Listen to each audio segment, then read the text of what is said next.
Before you ever book an elephant sanctuary in Thailand, there's something that most travelers don't realize. What if the place that calls itself ethical isn't actually ethical at all? Today, we're visiting one of the very few sanctuaries that allows no touching, no feeding, no bathing, and no riding. And what we learned completely changed how we see animal tourism here. But that wasn't even the biggest surprise of the day. From nearly running out of gas on the way there, to discovering what it actually costs just to rescue one elephant, to ending the night cooking Thai food where every dollar supports rescued street dogs. This day in Koh Lanta turned out to be far more meaningful than what we expected. And if you're traveling Thailand and care about doing it the right way, then you're gonna wanna see this. All right, we are here, we checked in. It was 3,600 baht for a 2-hour tour for 2 people. And the first thing we're gonna do is we're gonna have a briefing to learn about the sanctuary and what they do over here, and lots of information about elephants. Let's do the first sign. So she just said there are 7 elephants here on this property.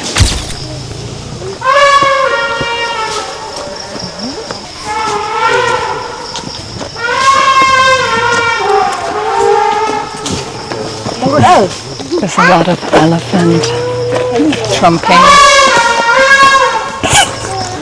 There's one there. The first time I'm hearing it so loud. Yeah. Milka could never live next to elephants. She'd be chasing them all the time. Oh, he has a tick on his ear.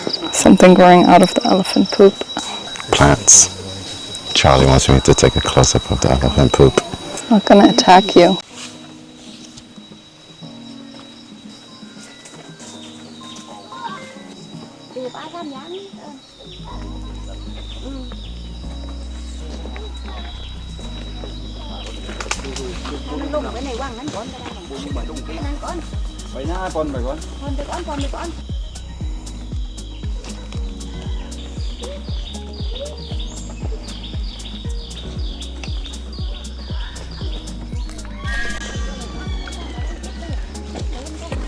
So amazing. This elephant is a little slow. It's moving faster now. Wow, some interesting noise. Sounds like a tiger. Yeah, right? Sounds like there's one down there. I think they're communicating with each other. Maybe. Wow.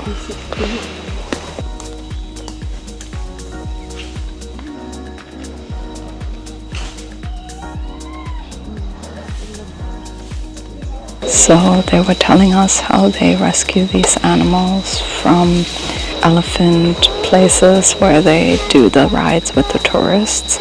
You can see that their ears are ripped, which often happens when the person riding or like directing the elephant for the tourist, they have some type of hook to get the elephant moving, and oftentimes the ear gets caught in that, so you can actually see that damage on their ears. It's so crazy, like they're actually like hiking up and down this mountain. It looks so dangerous.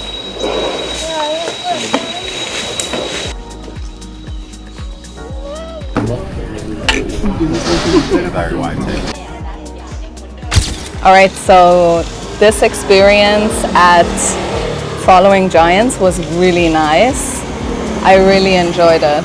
Yeah, it was really, really, really amazing. And also we had the opportunity to actually speak with, I guess it seemed like maybe a family member of the owner of the Following Giants. And we actually learned so much more information about this organization. Yeah. In this 10-minute briefing though that we had before seeing the elephants, they were talking about how this premise where these elephants are, they're actually on 45 acres and they have 7 elephants there. This actually used to be a place where they used to do elephant riding for tourists. So they used to have around 14 elephants and 400 guests a day for elephant riding. So then in this briefing, he also explained how he realized that that's not ethical, that's not what the elephants want to do. He talked to the World Animal Protection, agency, right? yeah, organization. Yeah. So he started working with the World Animal Protection Agency to actually turn this whole space into a elephant sanctuary and into an ethical elephant sanctuary. No bathing, nothing of that. It's extremely interesting. It was so amazing seeing the elephants up close. We truly just followed them like through the wherever they went. Like we were a small group of 10 people, which was also nice. I definitely would recommend taking the 8 a.m. tour. It was 2 hours long. At 10 a.m. there was a lot more people there. So when we were talking to the woman, Charlie asked, were there 14 animals there? And she said yes, but today there were only 7 elephants. So she explained that in the transition to becoming an ethical sanctuary, this seemed to be a family business, and there was some disagreement on whether or not this would actually work as a business. So some of the family members actually took some of their elephants and they left. They went to another place where they would be able to continue to have their elephants ridden, and that has caused them to have reduced number of elephants. yeah, but also they rescue elephants from other places, right? So they'll go to like the animal riding places and like the elephant logging. They do elephant logging and animal tourism here a lot. So they will actually go to these places and rent the elephants for 3 years. So basically they'll pay the owners of the elephants, they'll pay them a monthly fee, which she said could be around 35,000 baht. And then per month they'll rent the elephants so that the elephants don't have to work, but they give them a better life at the sanctuary. So they do that until they can afford to actually buy the elephants from these owners and then basically rescue them and have them retire on this sanctuary. And to buy the elephants, she said, can be around over 1 million baht. So, which is crazy. And she said also the cost of maintaining an elephant is super expensive, just because an elephant eats 10% of their body weight, which means they can eat around 500 kilos of food per day, which is a lot for the land that they actually have. I'm not actually sure if you can have too many elephants eating natural. They said that they bring whole trucks of like leaves and stuff and pineapples and stuff like that for the animals so that they don't eat all the vegetation. The most ethical, most natural place that you can see elephants, we actually went to Hua Hin, to the national park over there, where we saw elephants in the wild. So this is a national park and they're wild elephants, and you can go, and sometimes you won't see them because they're wild animals and they're in their natural habitat. But we actually did end up seeing one with a baby over there. You can watch that video over here. The second best place to see elephants would be a truly ethical elephant sanctuary. And like we mentioned earlier, you really need to do your research, make sure that they allow no bathing, no feeding, no touching of the elephants, and that is very important. And none of these elephants were chained up either. So none of them were walking around with chains on or anything like that. I will definitely put a link for you in the description to this place. They also have Following Giants. They have one location in Koh Lanta here, and then also one in Krabi, which I think we're going to visit as well. But I will leave a link for you from the Animal Protection Agency, which lists actually all of the truly ethical elephant sanctuaries in the world. So I'll list that for you. So whenever you want to go visit one, you can check that and make sure that it's actually truly ethical. Because we've seen so many unethical places in Phuket and in Thailand in general. So, and now let's have breakfast. Those are some very specific opening times.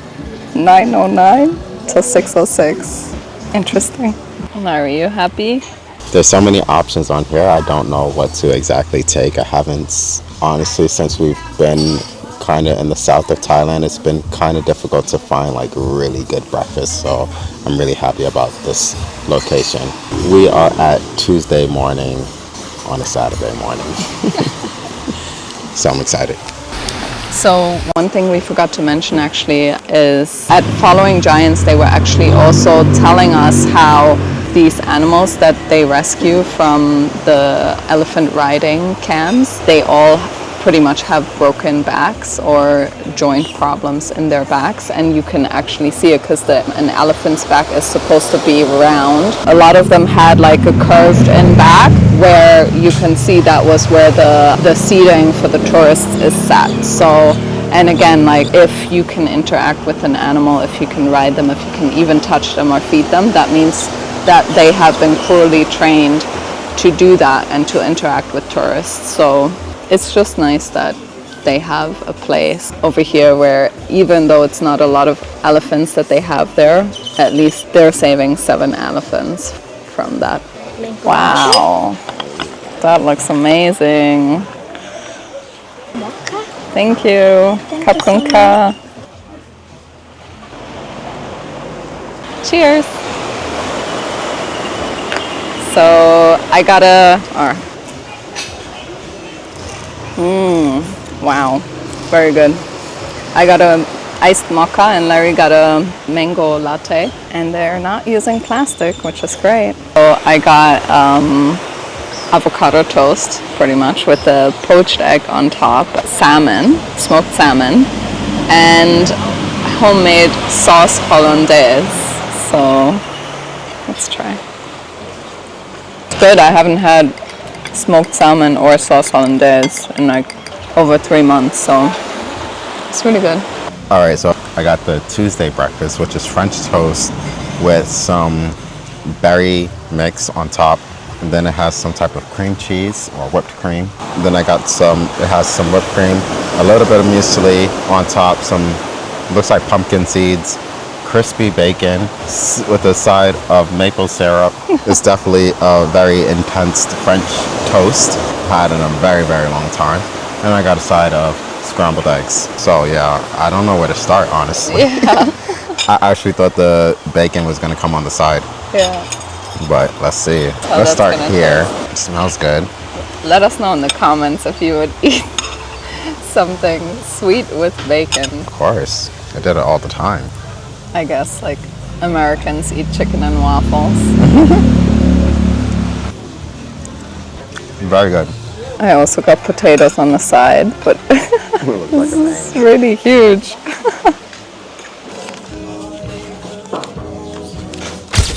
All right, breakfast was really good. I'm very happy we found this spot. Really beautiful. And now we are going to the beach. Get some relaxing in. Some monkeys on the side of the road. Eating watermelon. You got me hypnotized, you make me realize, yeah. Just tell me, baby, who's up by your side? 'Cause every day and night, I'm about to lose my mind. We're like birds of a feather by design. You know I can't spend. Oh gosh, oh, he's stealing the chips. The monkey just stole the chips. He just took a whole bag of chips. There's another monkey right there. Don't come here with food. Oh, now all the monkeys are coming. They're all trying to get the chips. It's so crazy how like the chips weren't even open and like they just know what it looks like. I know exactly what they're looking at. You can eat it. Oh, he's eating the onion rings. Oh gosh. They knew exactly what to go for.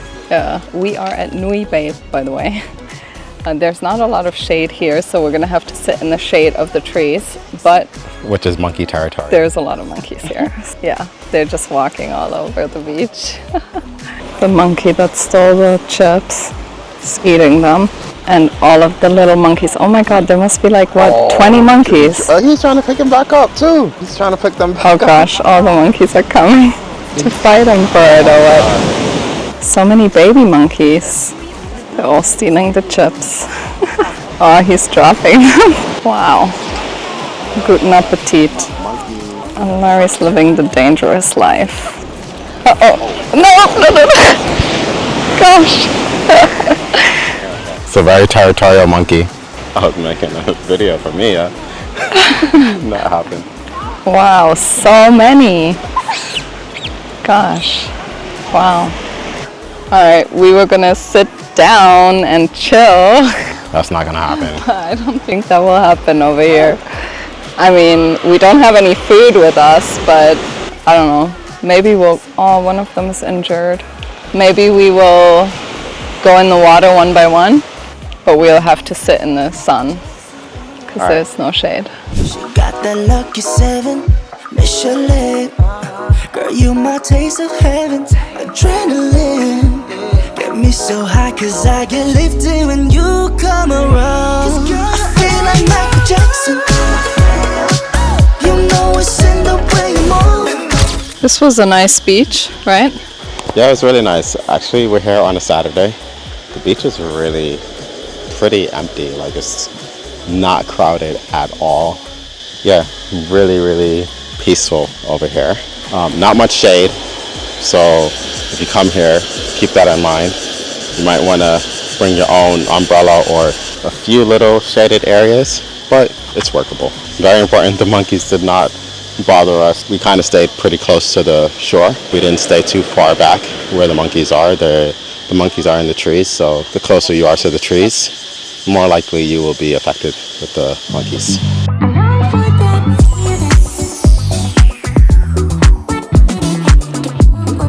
Okay, so we just got home from the beach and we will show you our accommodation in a minute, but I do want to talk about how to get around Koh Lanta. So Koh Lanta does not have any Ubers, any Grabs, so you can only get around in a few ways. One being a scooter. Right now we're paying about 200 baht per day. That is the standard rate, I believe, on the island of Koh Lanta. Another way is taxis. So you're going to see some taxis in the city. I don't know how much you will pay for the taxis, but I do know that you will have to negotiate when you're looking to get around Koh Lanta. Let's go and see the home. We just checked into our Airbnb in Koh Lanta and it's very beautiful. We love big open windows like this. So has a big kitchen, stove, big windows on both sides with a very nice view. You see some mountains, big garden, nice for Milka, TV, AC, couch. We just turned the AC on, so Milka's very hot. Little terrace, very nice. And the bedroom, nice big bed, little desk. Yeah, very nice. Feels very homey. I like it. We are paying around $57 a night for this one. Again, you can get things cheaper, but we are limited when we travel with the dogs. So yeah, but for $57, this is really, really nice, right, Larry? And I'll show you the bathroom as well. Decent bathroom. Thumbs up. All right, we are heading out for the evening and we are going to do a cooking class, which we've been wanting to do for a couple of months now. So we found a really nice one here on Koh Lanta and I'm excited to learn how to cook Thai food. Heart beats up and down, I'm in a gambling phase. Going round and round, it's a trampoline stay. Oh. All right, so the cooking class is at the Animal Welfare Center and it's called Time for Lime. And all of the proceeds actually go to the Animal Welfare Center. So they support all of the street dogs in Koh Lanta, give them medical care, shelter, and lots of cats as well. That right here.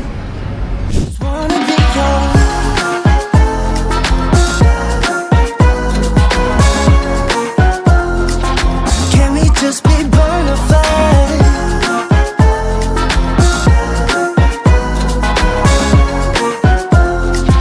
Can we just be bona fide? Got all inhibitions now, with no intermission. Why are you so bad? Tell me why, 'cause you know this ain't no love. So can we just The cooking class actually started with a cocktail class, so Which is nice. yeah, which is nice to get into the mood. This cooking school is from the same owner as the Animal Welfare Center. There's 2 little puppies roaming around here that are up for adoption, which is nice. And the owner of Time for Lime actually said that 70% of the dogs that get adopted actually go out of Thailand, so they go to foreign countries, which is actually pretty cool. Yeah, they're adopted by foreigners, so that's really nice. So yeah, if you guys want to adopt a dog, definitely check out this place in Koh Lanta. They're doing a lot of amazing work. But yeah, the owner, she was saying that when she came here like 23 years ago or so, there was a lot of street dogs, a lot of abandoned dogs, a lot of dogs in very bad condition, and now they're, really creating a safe haven for dogs. They're also doing, which I find super admirable, they're doing free spay and neuter. So like if there's restaurant dogs, which we've seen a lot, and very crazily, we always say, wow, I can't believe that all these restaurants have dogs that are not spayed or neutered, right? And she says if you see on Koh Lanta, you see restaurant dogs that are not spayed or neutered, just bring them here for a free, or the restaurant owners can bring them here for a free spay and neuter. So you can speak with the restaurant owner to get in touch with with the animal welfare. Yeah, that's really amazing. And they're also saying that, she also said that they don't get a lot of support from the government or the hotels even, right? Because they all benefit from the work that they do over here. So yeah, she said just a huge thank you for everyone coming here, supporting this, because it's important. So yeah, I'm very excited. I'm just happy for the fact that like we get to do a cooking class, plus we get to support something that we really believe in, which is animal welfare. So yeah, I'm excited to make food because I'm definitely getting hungry. Yeah, doesn't know his name yet. Brooklyn. Hey. Good boy. He's fitting 1 bite for everyone. We will send you recipe, but here, let me show you first how to eat it. This is the leaf. Again, and then grab the 3. You going for the dried shrimp or no? Yeah. All right. Coconut, shredded coconut, peanut, onion, lime with the skin on, which is interesting, and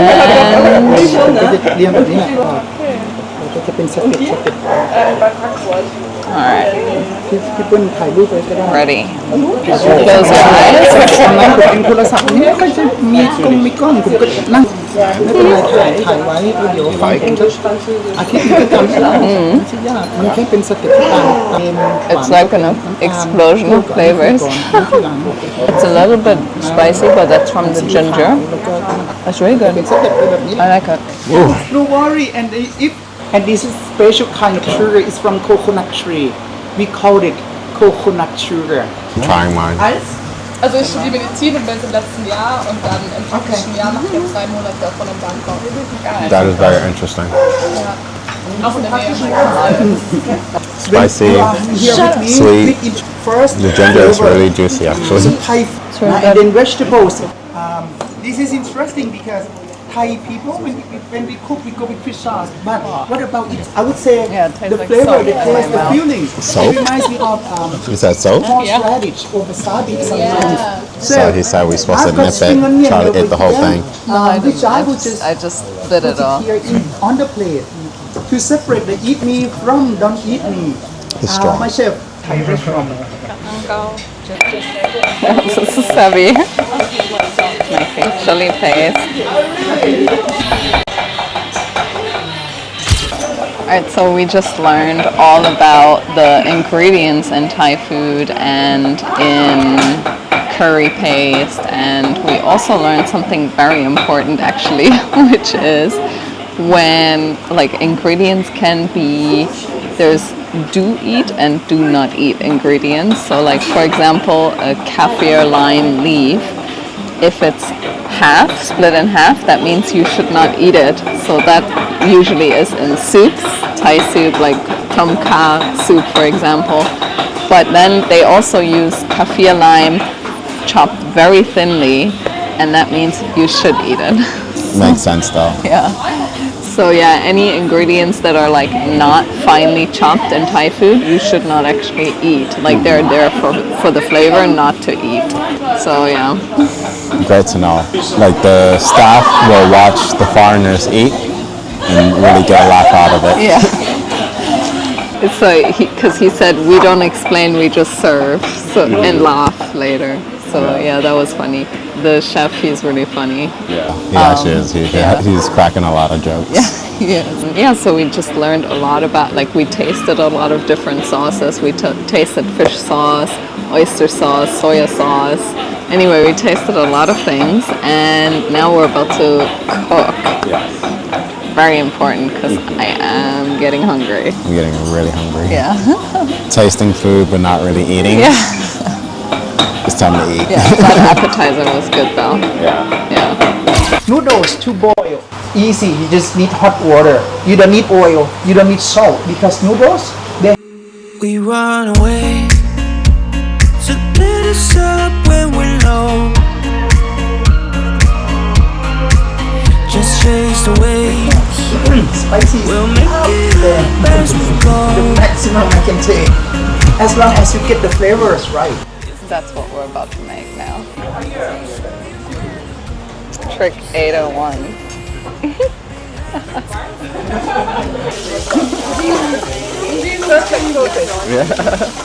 Should I put more? You don't expensive, Is this less than what you had? but that's fine. We start. No, it's okay. This is starter. Go easy with it. Yours was good, so I'll put a little more. Ooh la la. And inside is all white. Good. If you see gray somewhere in the meat, still not cooked. But anyway, you cook this like 5 more seconds. Perfectly cooked for sure. Okay. They easily cooked. All right, so the first dish we cooked was cow sok. It's a coconut soup from Chiang Mai, and we're gonna, it has shrimp, coconut, milk, tamarind sauce, fish sauce, and now we're gonna add the noodles and crispy noodles too. I'm excited about the crispy noodles. I'm just excited to eat. I'm so hungry.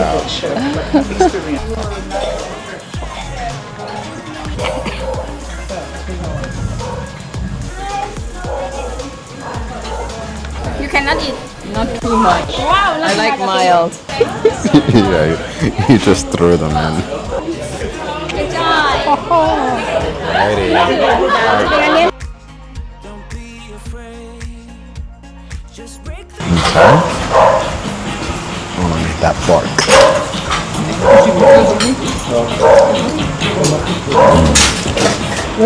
I can't believe we made that. Yeah, very good. Good job, Beth. That's very good.